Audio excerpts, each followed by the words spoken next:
পৃথিবীটা প্রতিদিন বদলাচ্ছে।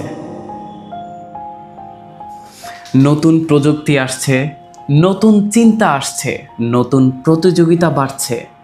কিন্তু আমরা যদি আগের দিনের জ্ঞান, আগের দিনের অভ্যাস নিয়েই বসে থাকি, তাহলে একসময় পিছিয়ে পড়ব।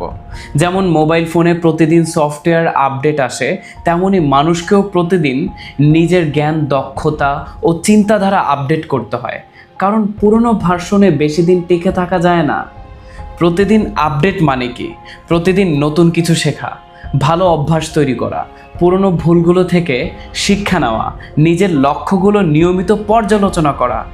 মনে রাখবেন, গতকাল যা শিখেছেন তা হয়তো আজকে পুরনো হয়ে গেছে, তাই প্রতিদিন অল্প হলেও নিজেকে উন্নত করার চেষ্টা করুন। আপডেট হওয়া মানে শুধুমাত্র জ্ঞান বাড়ানো নয়, বরং মানসিকতা পরিবর্তন করা, ইতিবাচক হওয়া, নতুন চিন্তাধারা গ্রহণ করা।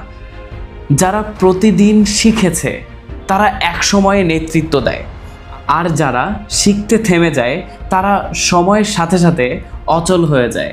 তাই প্রতিদিন একটা কথা মনে রাখবেন, আজ আমি গতকালের থেকে একটু হলেও নতুন কিছু শিখব। ভালো থাকবেন।